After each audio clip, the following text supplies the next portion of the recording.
Hello, everybody. Welcome to another episode of Beyond the Mic, Más allá del micrófono, in our efforts with this new venture that we have, Beyond the Mic. And today we have a special guest, a very, very special guest, someone who I have been wanting to talk to for a long time. And let me introduce you to him. It is Mike Acosta. Mike, first of all, thank you for taking the time to join us in short notice, but I've been wanting to talk to you for a long time. First of all, how are you, Mike? How are you doing? I'm doing good, Francisco. Thank you, and I appreciate you asking. We have talked about this for a while, and here we are. Again, Mike Acosta, you'll know more about him as we go along in this few minutes, next half hour, 40 minutes, as long as it takes us. But you'll get to know more about Mike Acosta, who's a very special person, good friend, former coworker. We still do some stuff together. But Mike, he's amazing. I mean, I could talk to Mike for hours. I mean, sometimes we would just stop by and see each other, talking for a little bit.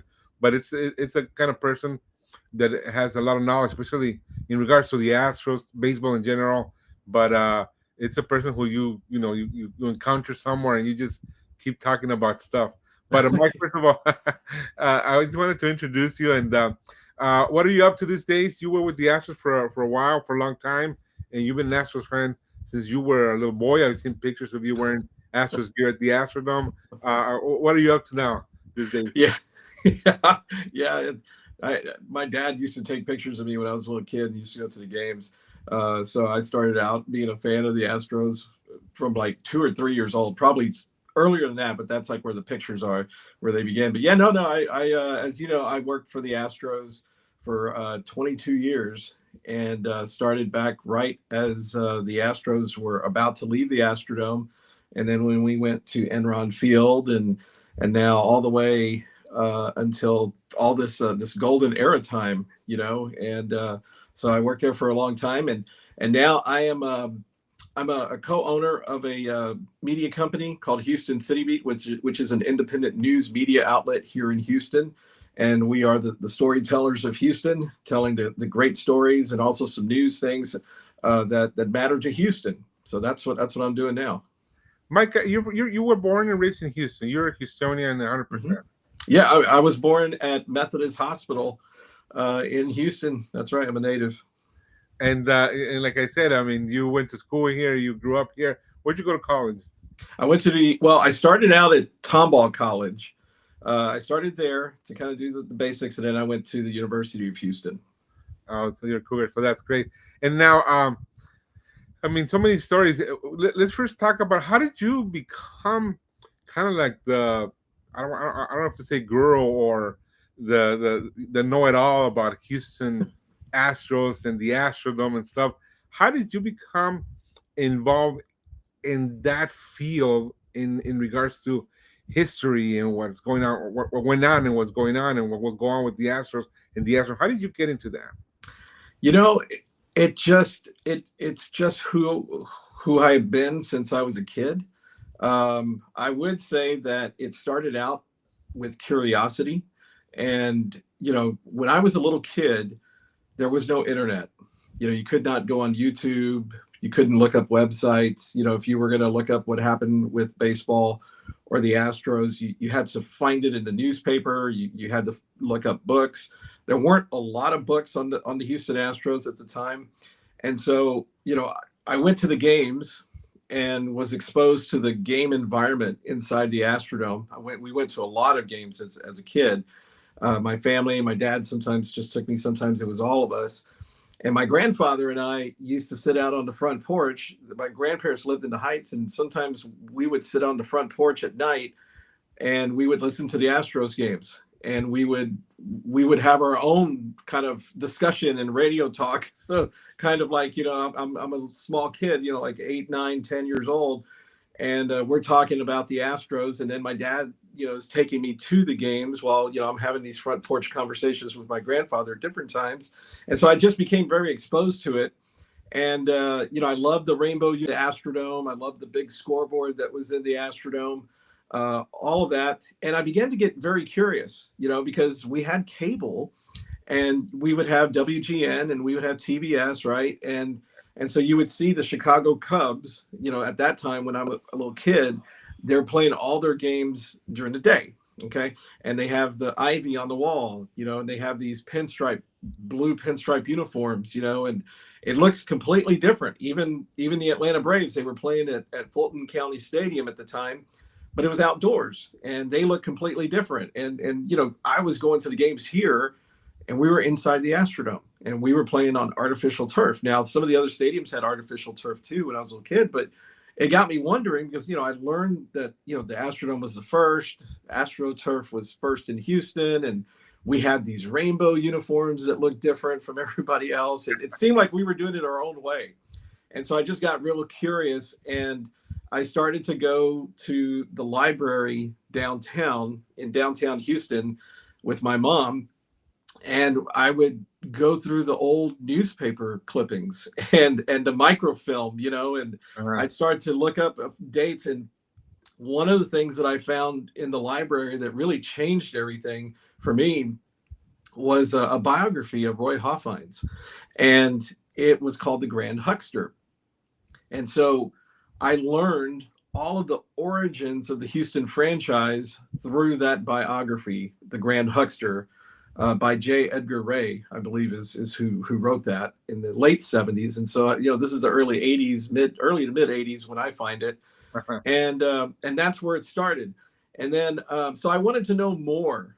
It's like I understand that Jose Cruz at the time had a bunch of records, for the Astros, and J.R. Richard and Nolan Ryan was here, and Mike Scott, and all those guys. But I wanted to know, where did the Astrodome come from? Like, why did we have the Astrodome in Houston? Why were we playing? And why did we have the type of uniforms we were wearing? It was all that extra curiosity. So I began to kind of connect the dots through research in the library, and it just continued on. My interest in it became more than just what happened on the field, because to me, what happens on the field, you can pretty much find anywhere. So I wanted to find the background stories and see how they related, how they led to all that on-field action, and even the stories of the executives that put the players on the field. That was very, very interesting to me to find that out. And so I guess it became kind of like a second language. I think, and I think you understand this too. Baseball is kind of a language of its own, It is. and baseball people can speak in a way that feels like a foreign language to other people, and because it's a very in-depth type of game, and it has a lot of acronyms and so forth, a lot of unique sayings and what have you. But I just went to all the games, really enjoyed baseball. Um, my grandfather, who passed away, my mom's father, who passed away before I was born, she was just 10 years old. He was a huge baseball fan, and I'm named for him, Mike, because that was his name that he went by. My middle name is actually his first name, but his nickname was Mike, and he was a Yankees fan Uh, because when he passed away, the Colt 45s in Houston were only like 3 months old. So he never really got a chance to see the Houston Colt 45s play. And he liked Mickey Mantle and all those guys. And so he was a Yankees fan because they were on national TV and, CBS and stuff. So I think that probably helped a little bit, knowing that as well. But being at the Astrodome, watching the games, and then doing this research at the library and doing all that, it just got me into it. So one day, I'm in school, and I was talking to my mother, and I said, I think it would be really neat if, say, by the year 2000, I was working at the new ballpark, Minute Maid Park, or Daikin Park, as it's about to be, if I was working there in the year 2000. And she said, well, go do it. She said, just go for it, And so I dropped my resume off at the Astrodome. I went there one day and dropped the resume off, and I got a call the next morning. And that's it. It was as simple as that. Now if applicants are going to apply, they have to do it online. exactly. It's a kind of a different process. But I went to the Dome and dropped off a resume, and I got a call from Mike the Loose Cannon on the very next morning. And then 2 weeks later, I got a call from Jamie Hildreth. Yeah. And then I was there in the Astrodome interviewing. And before I knew it, my first job was a broadcast intern for Astros radio. That, Yeah. That is great, and that's a great story. That's a great story, and it assimilates to what a lot of us have gone through. Like the same thing as a kid, my dad instilled the game of baseball to us, and he would also take us to the games. But that's a pretty neat story, and you're right. Before you would just drop off the resume and talk to some people, but now you have to go through a lot of filters, which it could be easier or it could be harder depending on what they're looking for. But yeah, and like you said, the and as you were talking, I'm thinking the Astros had a lot of firsts in Major League Baseball in a lot of ways. You're talking about the AstroTurf, the dome, the colors of the uniforms, and nowadays the Astros are still doing a lot of firsts in Major League Baseball, even though the franchise, was born in the early '60s, and so I think it's not because we work there or I'm still there. It's a very special team, but like you said, outside baseball, outside the field, I would say it's very interesting to look into the Astros as an organization, starting with the owner Ray Hoffheinz, who was a very special character. Huh? He was. In fact, he Roy Hoffines was inducted into the Astros Hall of Fame a few years ago, and the Hall of Fame is something that's very near and dear to me because I helped establish the Astros Hall of Fame with Reed Ryan, and we worked on that for quite a while, and before it went online. And talking about a man like Roy Hoffines, and I mentioned that biography that I found at the library, and kind of getting to know the character and the man that he was. If you remove Roy Hoffines from the equation in those years in the late 50s and early 60s, when he and R.E. Bob Smith joined the Houston Sports Association, they joined Craig Cullinan and George Kirksey, who were the two main guys who were trying to put forth this effort. But if you remove Roy Hoffines from the equation, Houston may not have gotten baseball when it did.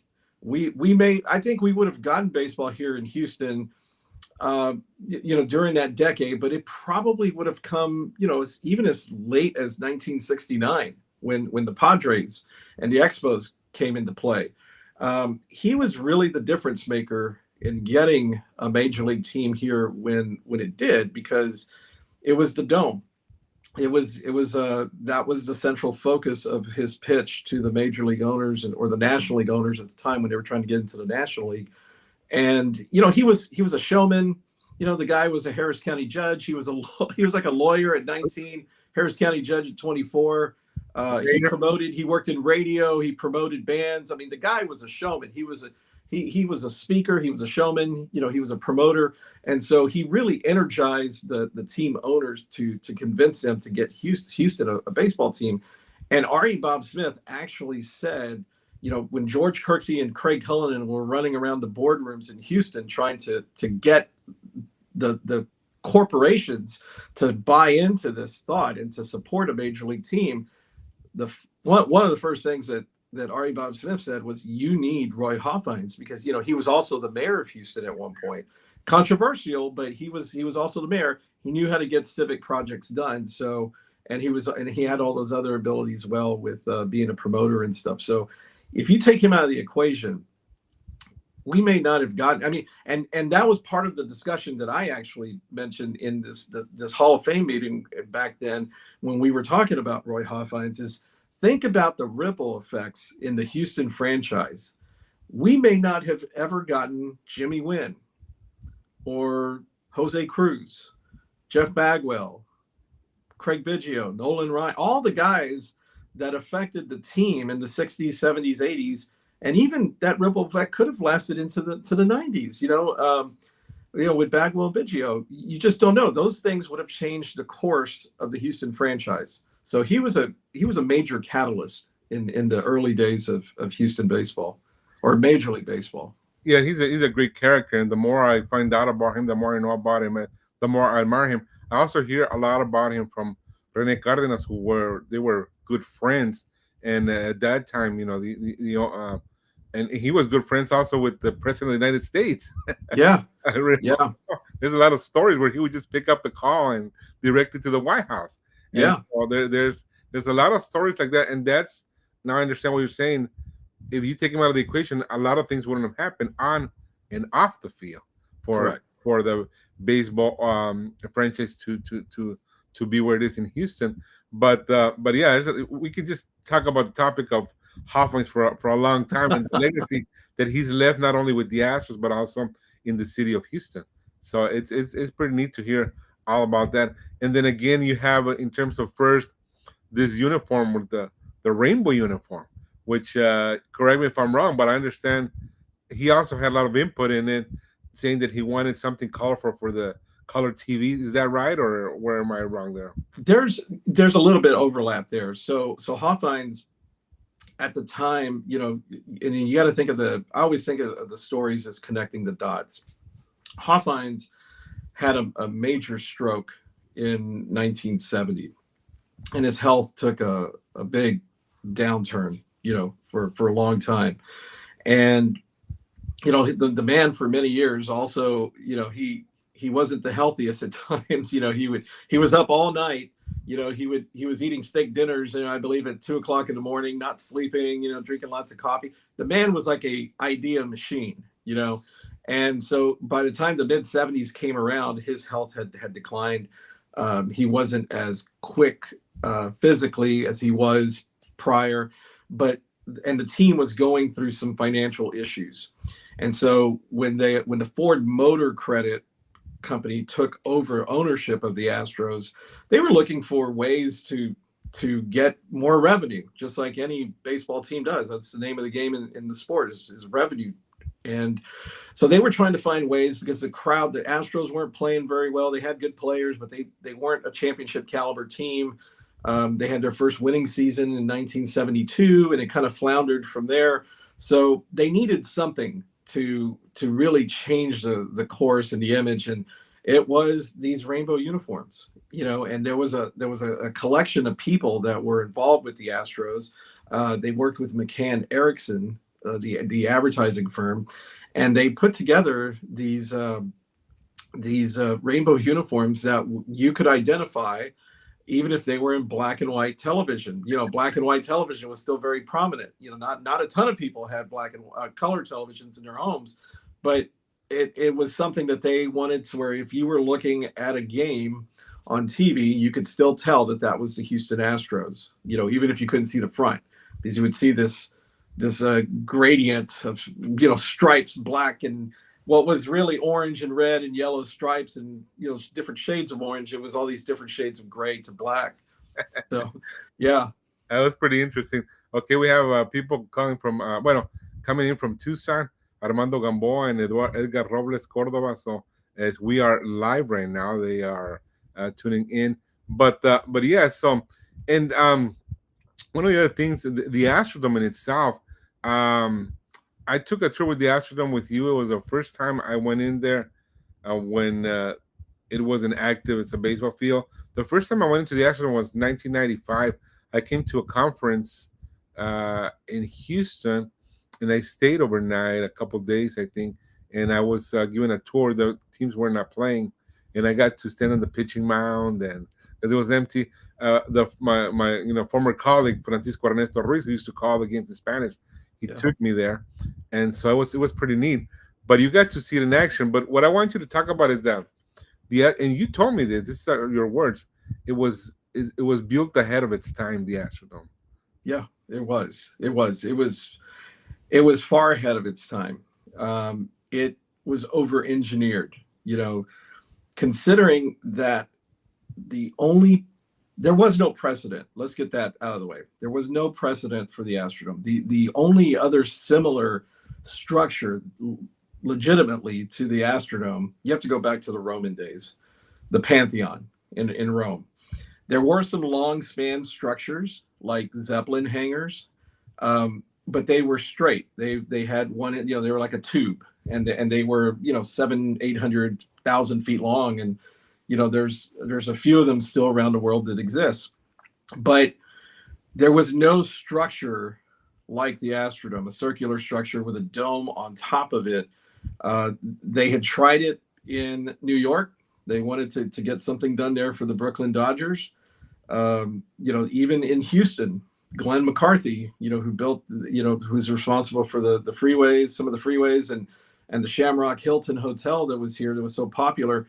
He he had a concept for building a covered stadium in Houston. They just couldn't get it done. And, there was all these political things in New York where Robert Moses, the commissioner, wanted the stadium in Queens for the new baseball team, the Mets at the time. And the Dodgers wanted to, before they decided to leave, the Dodgers wanted to build something in Brooklyn. So there was all this political haggling around that really did not allow the rest of the due diligence to take place.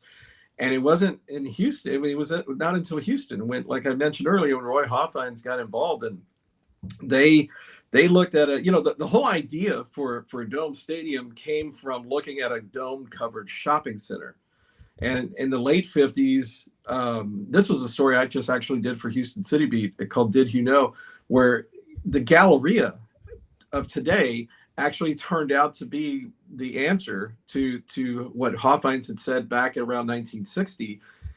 Out there in that what was called the Yorktown area, it was a lot of country land out there. They were planning to build the freeway, Loop 610, and he and Ari Bob Smith, before they joined the Houston Sports Association, Hoffines felt that area of town on the west side was going to be very, very perfect for a regional shopping center. And so they had started to do all the plans, and they wanted to put a dome on top of it, like to air condition it and put it under a dome. And he had talked to Buckminster Fuller, who had done the big geodesic domes of the 50s. If you look at that, it looks like a big ball type of thing. And they were doing that, but Frank Sharp was on the other side, not too far away off of Highway 59, and he got Sharpstown off of the ground, and he signed the Foley's department store as an anchor. And so once that was done, Hoffine said, okay, all right, well, they have a contract in place. We're still in development. We're not going to be able to build two shopping centers, at that time. So they dropped those plans. And then shortly thereafter, that's when the Houston Sports Association came over to Ari Bob Smith and said, hey, would you join our effort to try to get Major League Baseball? And so Hoffines took all of the stuff that he had learned about a dome and air conditioning for a shopping center, and he married it with a stadium, and really didn't rely on some of the stuff that had happened elsewhere, because there really wasn't any, like I said, there wasn't any due diligence done on the engineering. And so they brought in, some local architectural firms and engineering, and they did what did not exist prior. I mean, from start to finish. Exactly. The stadium structures are kind of basic, in a way, but to have the engineering to where you have a dome on top that, a dome compresses, it wants to do this. The compression is extremely hard on a building. So to come up with the technology and the engineering to have something like that, where it was column free on the inside, you didn't have any columns holding up the inside of the roof, and it was as big as it is, 642 feet wide. That was amazing, So it was here, that all the talk up until the time where Houston got serious and started fabricating the steel and lifting it into place and doing something that had never been done before. So it was quite amazing and completely over-engineered. I mean, I could go into depth of all the other things that they put into the building, but it's actually stronger than NRG Stadium sitting next to it. Oh yeah, I mean, it was amazing to look at it, and also when you took me there, I would see like signs that were overlaid with other signs, and you could see like the '70s kind of Oh yeah, yeah, and logos, and it's yeah, pretty cool to be in there. yeah. Like there's a lot of things that we can talk about, like you said about the Astrodome, but let's fast forward to nowadays. I mean, you and I have lived the golden era of the Astros in a way that I don't know if I to say imaginable, but it has been something very special the last 10 years of Houston baseball.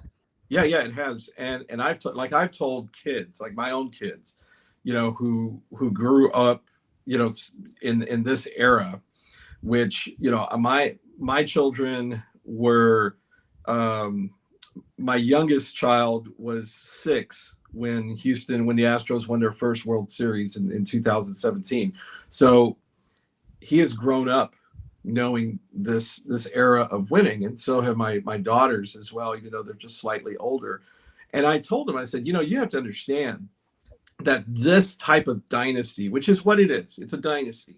This type of dynasty doesn't happen very often at all, where you have a team winning four pennants, two World Series, all it's to the point now, what is it, 8 or 9 division titles in a row.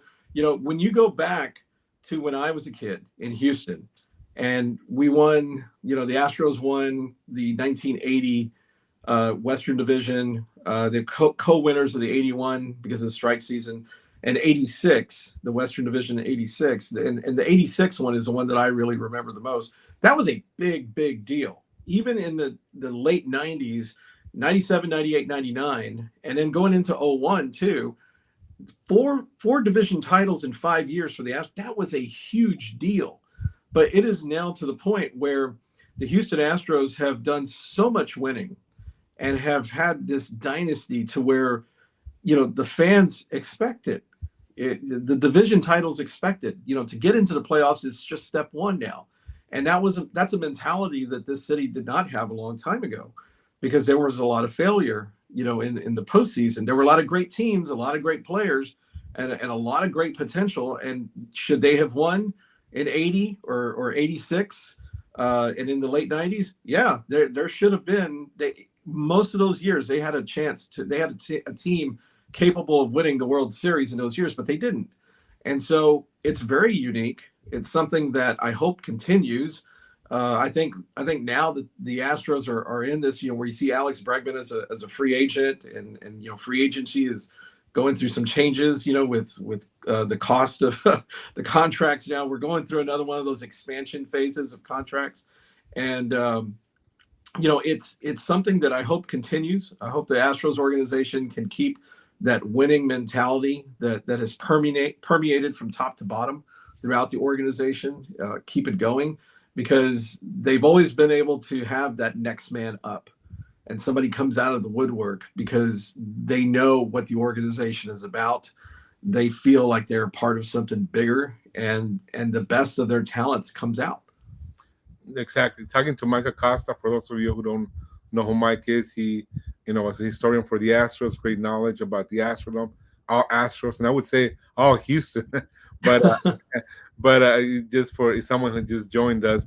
But yeah, so a lot of it's been amazing. Along with, you said, along with my family, just like your family, and I always say this: working in baseball is not a job; it's a lifestyle. So Yes. you drag the people that surround Yes. you, your support system, like my wife, my daughter, my son, my dad, my mom. So they're part of what this journey has been, and we have to appreciate it. It has been amazing, an amazing run, and we'll always cherish that. Yeah, But 100%. You are 100% correct. That's what I tell people too. People who want to get into baseball, it's like, remember, this is a lifestyle. The baseball schedule will dictate what you are doing that weekend. If it's a birthday, Father's Day, Mother's Day, whatever, 4th of July, Labor Day, anything like that, baseball's played pretty much every day. yeah, it's been amazing. Yeah, and I worked in AAA baseball, Hmm. so now Yeah. we didn't have a dome or Yeah. a roof So in you had to Arizona, sweat heat, didn't you? 104, 110-degree weather. Yeah. It was still fun at the end of the day. Sure it is. Yeah. One of the Astros have had a lot of individual achievements. And even though I still think of the Astros as a young franchise, which is really not anymore. Yeah. But they've had Cy Young winners, they've Hmm. had Hall of Famers, Hmm. and tomorrow they're going to announce the 4C Freak Award for the broadcasters, and one of I don't want to say one of our own in many ways, Yeah. former Astros, a Spanish broadcaster, may get in or may not. But the thing is that he is in the ballot, Rene Cardenas, who he paved the way for all of us, for at least for me, to be where I'm at right now, becoming the first Spanish broadcaster in a language other than English. and Hmm. now in 1958 with the Dodgers. But then Roy Hoffines, being that visionary, took him away from the Dodgers and made him an Astros. And there's a lot of stories around that too. But and you with the history that you know and everything, what has Rene meant not only to the organization but to baseball and baseball broadcast in general, from your view? Well, like Renee, he was inducted into the Astros Hall of Fame this past year, and deservingly so, because he has he. I think what people lose sight of in the grand scheme of things is the impact that somebody has on the franchise. And you talk about Houston, and you consider Houston to be, and I do this too. Houston still feels like kind of a younger franchise, but I just think it's just because we're a little bit older now. And so, we think of Houston as an expansion era team, and the expansion era teams for the longest time have been kind of thought of as the younger franchise, but there are certainly younger franchises now. To do everything that they had to put together, the operation of a major league club was a huge undertaking. So Renee was already working for another team, you know, and Hoffines comes in and sees the talent, sees the potential that he can do, and brings him to Houston. That says a lot for the type of person that he is, that Renee is, and the type of contribution that he could have to the Houston franchise, because they had to build a Spanish radio network from scratch. And to say that sounds tough, but to actually try and go and do something and build it from scratch and put something that was not there again, like the Houston franchise has a lot of first in it, this is certainly one of them. And to be that person that puts it together, that communicates with a brand new audience for the Houston franchise, because think about this too, baseball was not new to Houston. Baseball had been here since the late 1800s. It had the minor league Houston Buffs were here. They were very popular in the 30s, the 40s, the 50s, leading up to 1960, right before the Colt 45s came in. But they didn't reach that audience and have a personal connection with the Hispanic community or the Spanish speaking community like they did once the Houston Colt 45s came in. And Renee was one of the guys. Actually, I would go far as say, I mean, he was the guy that really built that bridge to get that audience there for the Houston franchise, and to really connect the dot and build it into what it is today. And his contribution is, it's deserving of a Ford Frick Award, from the National Baseball Hall of Fame. And I hope he gets it, because the man is an incredible, his his passion, you talk about passion for baseball, you talk about the passion for your work. The man has worked tirelessly. How many times have we seen him at the ballpark over the years doing his thing, making a contribution? And like I said a few minutes ago, baseball is every day. Okay. It's every day. It takes, you talk about consistency for a player on the field, but it is also the consistency of the employees, the people covering baseball that are calling the games as well. You have to bring the energy to do that every day. And he brought that. And so he's a tremendous person. I was thrilled to see him on the field and at the press conference, and to have you there to speak with him. And I know what he meant with your career. It's a very special thing, because a lot of times, and I don't like talking about it in this way, but a lot of times you talk about people who have had an impact on an organization, whether it's in sports or somewhere else, and it's more or less talked about after they have passed on, and so I'm thrilled that Renee has been able to see a full spectrum of his career, to know that he is appreciated and loved by the people in Houston, and that the people who are in the Astros organization, or at least people like us who are around, we're here to tell him how much he is appreciated and the path that he has laid forth for everybody.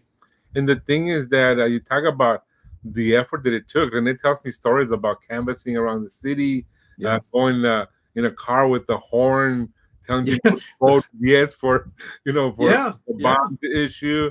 And so it's pretty. And I think on the last beam of the astronaut. I don't know if it's the last beam or one of the beams or the last beams that went up. Mhm. I think they outsigned $100 bill, Yeah, or a group of like Rene and the judge and people who were there.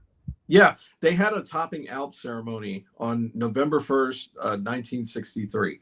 And that was the very last beam that went up to complete the skeletal structure of the Astrodome. They had a big event that day with all the iron and steel workers that were there, all the politicians and executives from the team, and they ceremoniously lifted this one last beam into place, and they fixed it to the stadium, and I had heard that, and there were a lot of signatures. There's a lot of signatures up there on that roof from a lot of people over the years, but that was the first one to go up with all that stuff on it. I don't know if there's a bill on it like that. I don't know if it's still there. I mean, it hasn't been touched in all this time, so it could be. No, and there's a lot of mysteries to the action, but yeah, but Rene was an integral part of the whole process. And also, you talk about the network. I think they even went into Mexico. They had Mexico City, Monterrey, Central America. Hmm. They had at one point in time a network of, I don't know, more than 100 stations. And like you said before, you had to go through the radio stations, and now it's internet. Now you can go through. We can broadcast to the whole world. Yeah. But before it was different, and they had, and he tells me the story when he broadcasted the first soccer match he ever did, which he didn't know how to broadcast soccer, which was Yeah. pretty fun.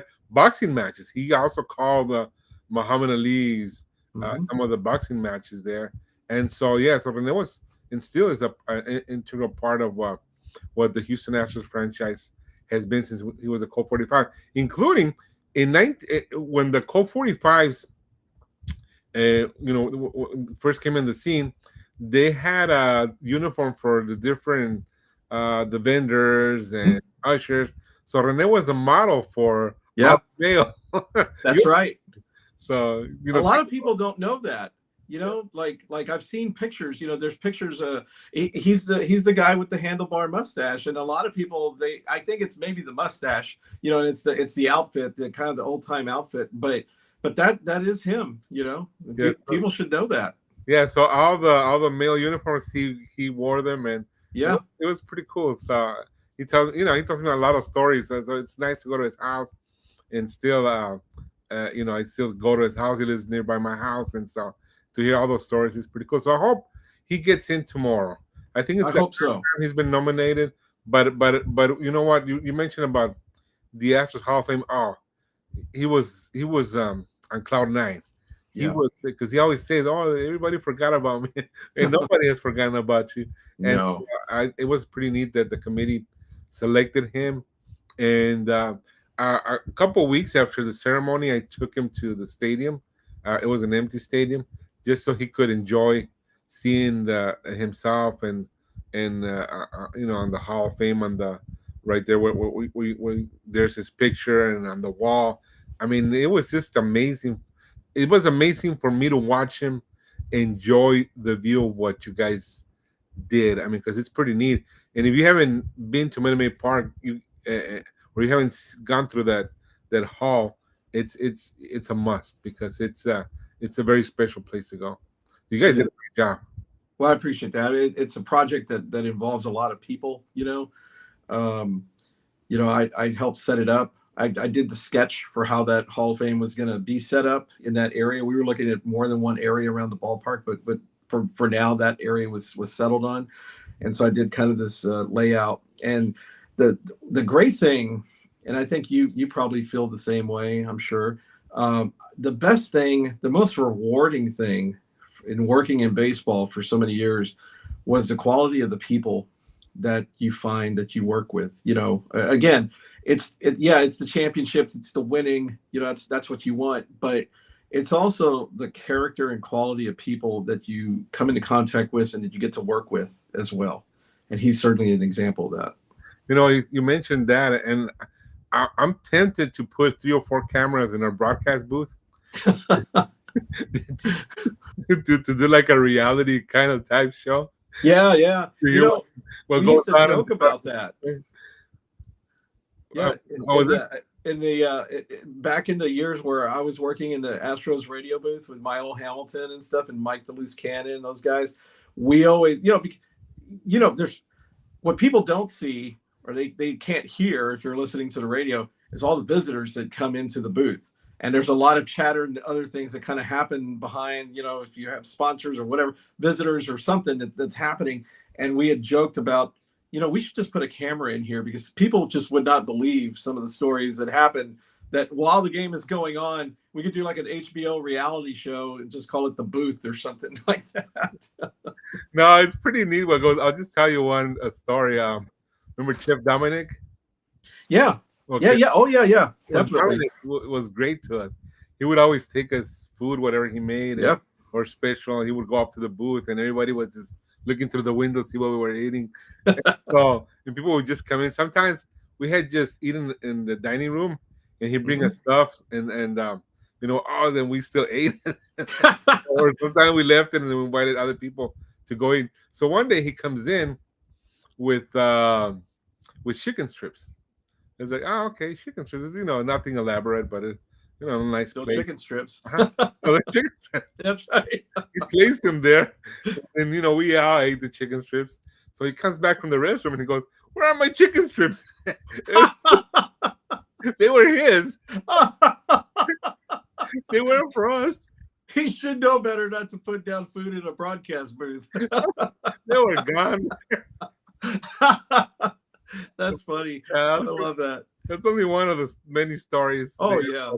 but we do have a lot of fun, and we appreciate every person who comes in. And I want to say every character that comes in. I don't mean it in a bad way. Yeah, But yeah. all of us are different characters. Definitely, And so definitely. it's pretty fun. Maybe one day I'll put 3 or 4 cameras now that they're cheap and we can put them everywhere, and Yeah, just for a game, make it live so people can see what goes on a broadcast, on a Spanish broadcast booth. yeah. Just be prepared to cover it at a moment's notice. So no, those are the things that as you say, baseball is every day, but those are the things that make you go back to work. Like the people that surround you, the people that go in our booth, the Mhm. the colleagues, the Yeah. chatters, and yes, of course, like you said, the rings are beautiful and the championships, but yeah, at the end of the day, you get to meet people that are going to be your friends for a long time, or you're going to have long life memories with them. So it's working in baseball. It's been a blessing, Mhm. say the least, and I feel blessed along with my family. But it's and Minute Maid Park has been a very special place to me Mhm. and my family. Like I said, I didn't work at the Astrodome. I visited. Not a lot of stories, but it's been great working at Minute Maid Park. Well, Minute Maid Park is a great facility, and I'll say that it's better today than it was the year that it opened. It just it's a lot more livelier. It's a better looking park. The interactivity with the fans and everything, and it's turning 25 this coming spring, and I think it's in much better shape than many other baseball parks around the league. I really do, and it's a fabulous place to watch a game. It is a great place, and you know what amazes me, that it's so easy to get from one end to the other as, Yeah. as a fan. Hmm. Because I've been at Hmm. other stadiums, and it's like, I don't want to mention any stadium because I don't want to talk about the stadium. But I've been to stadiums where it's like, man, it takes you forever to get from one end to the other. And in Yeah. Minute Park, it's just you're at one end, and all of a sudden you hit the other end in a minute, in a matter of minutes. Yeah. It's so fan friendly, Hmm. and that's what makes it nice. It's a nice stadium, like you said, and the feeling. But you know what? The best thing is that it still smells like it's new.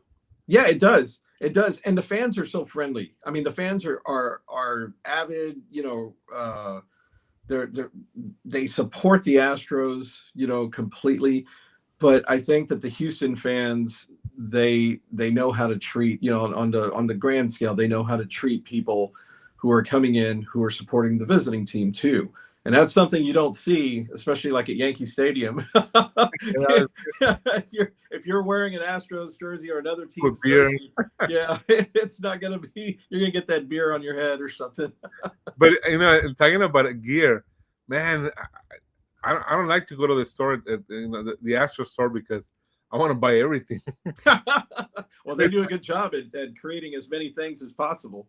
I mean, it's amazing, the designs and the colors, but the colors help a lot in the designs, because I mean, they're nice colors. Well, and they play around with them very nicely. That people in Houston is in love with Astros gear. I mean, Mhm. everywhere I go, it's pretty nice to see Astros everywhere. Yeah, it is. It is the Astros, especially the colors.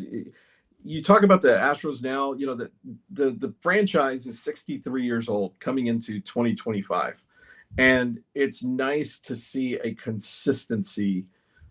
Something that is here today was also there many years ago, and it kind of bridges a gap. I know we had those few years where you had well, not a few years, but you had over a decade of like the brick red and that type of thing. But to have orange and navy there today, just like it was, in those early years, and for so many, it's nice to have consistency like that. No, it is. Now you couldn't have the Colt 45 on the uniforms anymore. No, no, and I could tell you some interesting stories about that when I worked with Major League Baseball. The team was trying to wear those on the field for the first time, and there was a whole to do about that. I had asked them in advance. I said, "Can we do this? We're going to be celebrating our 50th anniversary in a couple of years. Can we do this? We want to see if we can start planning." Oh yeah, we'll support you. And then as it got closer, they're like, "You're going to have to remove the pistol." It's like what? What? It's like, and it caused a big stir at the time, on social media and everything. But yeah, I mean that's just something that really, you can only do as a retro thing now. Exactly, exactly. Well, Mike, I don't want to take much more of your time. We still have to talk more. I'm going to invite you again. So there's a lot to talk about the Astros, but hopefully Rene will get in tomorrow. Uh, if not, we're not going to say if not, but he deserves, like you said and you mentioned, to get the Ford C. Freak Award as a broadcaster in the Hall of Fame, and hopefully he makes it. I'm very happy. Thank you for supporting him in the Astros Hall of Fame, and so we're just gonna hope for the best, and whatever happens, he deserves to be in there. He does. He does. It's my pleasure. He's an outstanding guy.